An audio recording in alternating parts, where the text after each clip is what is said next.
जय हिंद दोस्तों। हम लोग पढ़ रहे हैं इंडियन पॉलिटी। ठीक है, आज लेक्चर 4 है। ठीक है, और भारतीय संविधान का इतिहास टॉपिक है। भारतीय संविधान का इतिहास और विकास।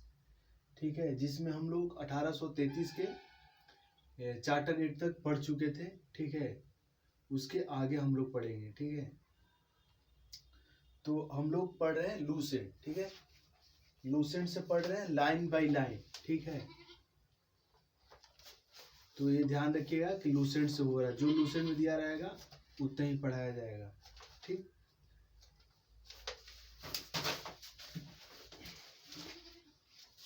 तो हम लोग पढ़ते हैं, आज पढ़ते हैं 1853 1833 हो गया, 1853 चार्टर एक्ट, चार्टर अधिनियम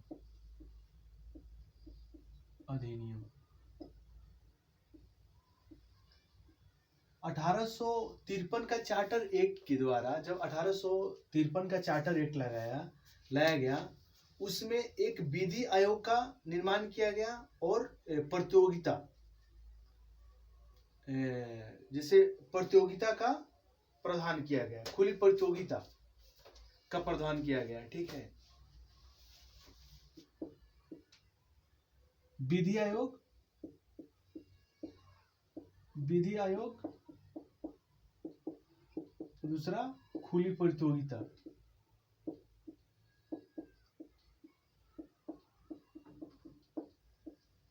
खुली प्रतियोगिता का प्रावधान किया गया। ठीक है, अब लूसेंट देखते हैं क्या बोल रहा है। ठीक, 1853 का चार्टर एक्ट का मुख्य विशेषता क्या है? यही दो मुख्य विशेषता था, शॉर्टकट। लेकिन आपका लूसेंट क्या बोल रहा है, देखते हैं।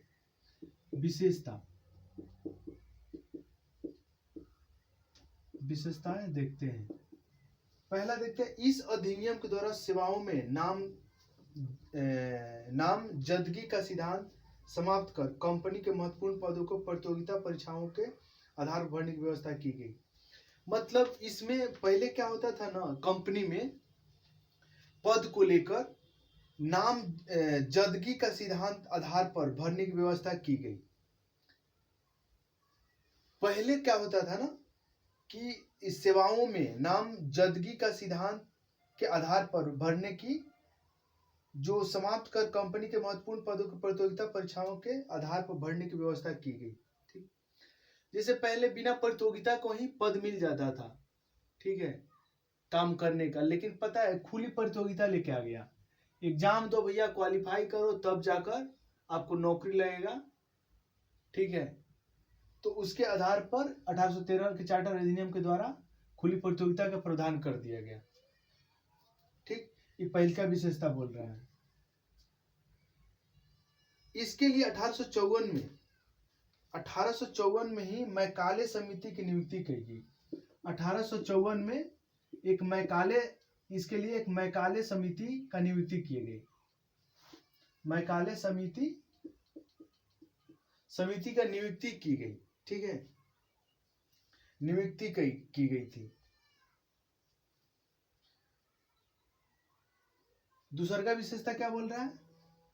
दूसरा बोल, इस अधिनियम के आधार पर 1853 के चार्टर अधिनियम के आधार पर ही गवर्नर जनरल की परिषद के विधायी एवं प्रशासनिक कार्यों को अलग कर दिया गया।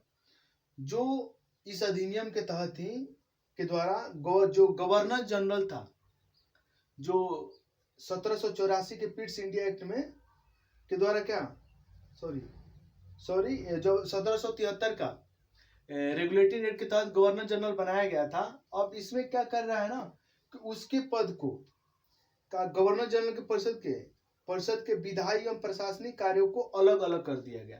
पहले पूरा विधायी हो या प्रशासनिक कार्य कौन करता था? गवर्नर जनरल करता था। ठीक, बट 1853 का चार्टर अधिनियम के द्वारा विधायी और प्रशासनिक को दोनों को अलग अलग बांट दिया गया। ठीक, दोनों का शक्तियां बांट दिया गया। विधायी एवं प्रशासनिक कार्यों को अलग अलग कर दिया गया। इसके तहत परिषद में 6 नए पार्षद जोड़े गए जिन्हें विधान परिषद कहा गया है।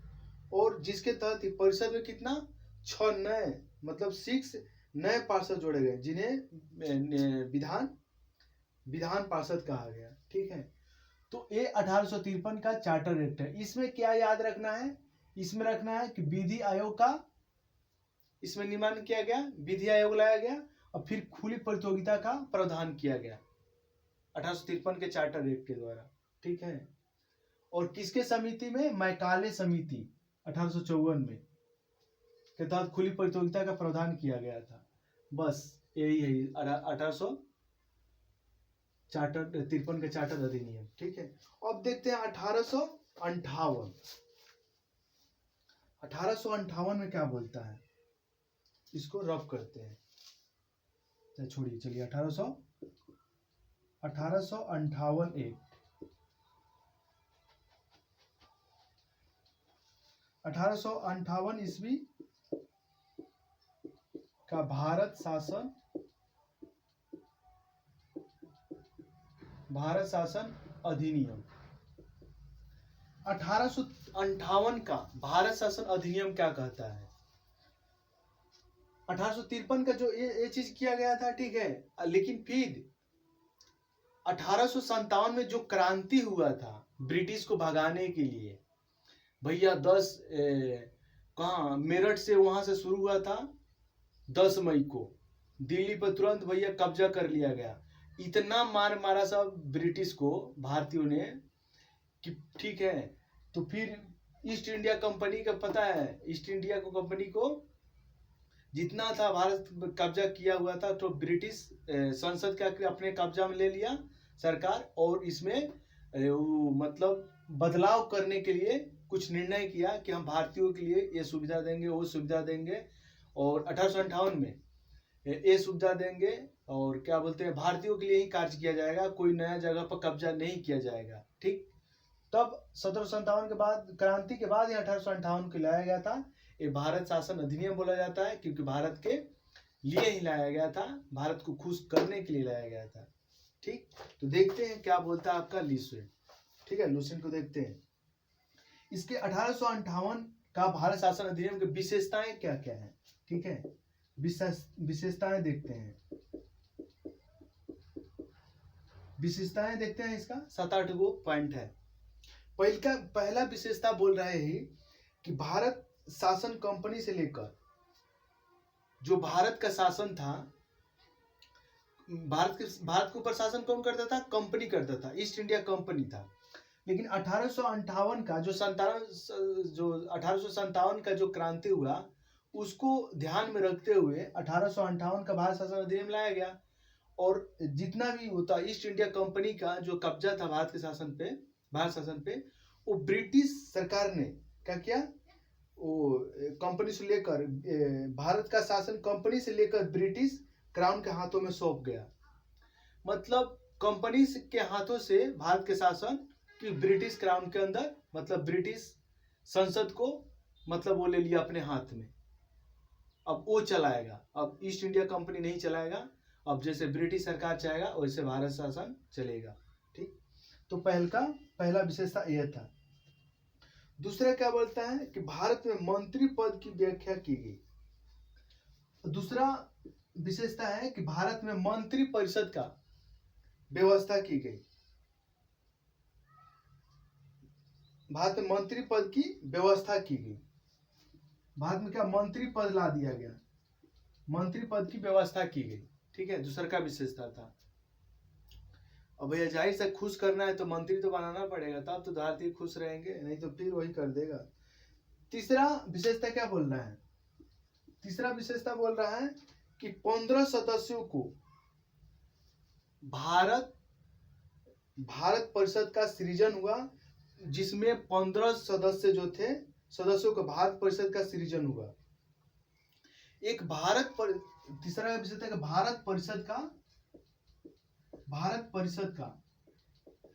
का सृजन हुआ, जिसमें 15 सदस्य रहेंगे। 8 ब्रिटिश, 8 कितना रहेंगे, ब्रिटिश सरकार द्वारा उसमें मतलब 15 भारत परिषद में भारत परिषद बनाया गया, जिसमें 15 सदस्य थे। जो 8 जो सदस्य थे वो ब्रिटिश सरकार की तरफ से, 7 जो थे भारतीय थे। ठीक है, तो तीसरा का विशेष था। तब तो खुश रहेंगे भैया, 7 इधर भारत से रखा सदस्य, 8 ब्रिटिश सरकार के द्वारा, तो टोटल 15 सदस्य हो गए। ठीक है, चौथा विशेषता क्या बोल रहा है? चौथा विशेषता बोल रहा है 1858 का चौथा विशेषता, भारतीय मामलों पर ब्रिटिश संसद का सीधा नियंत्रण स्थापित किया गया।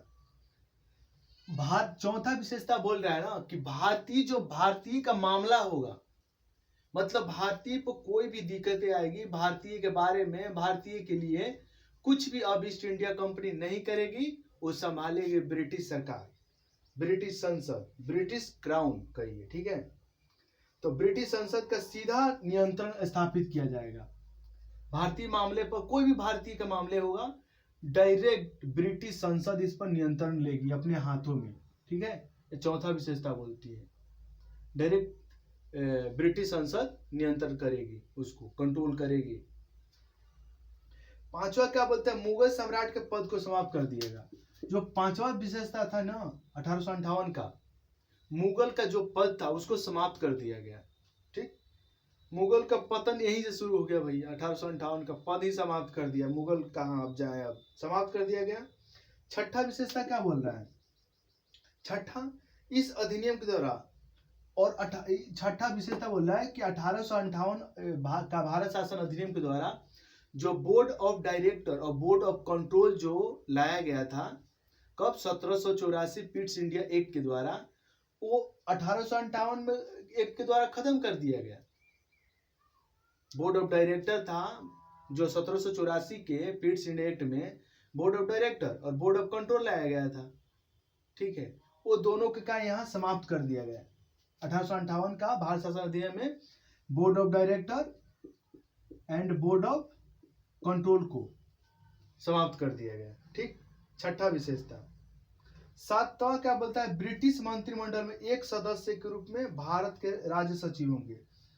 जो सातवां विशेषता बोल रहा है कि जो ब्रिटिश मंत्रिमंडल होगा, ब्रिटिश जो मंत्रिमंडल होगा उसमें एक भारतीय क्या होंगे? राज्य सचिव होंगे। भारत के क्या एक राज्य सचिव की नियुक्ति की गई, भारत का एक राज्य सचिव के रूप में नियुक्त किया गया। ठीक है, तब तो खुश रहेंगे।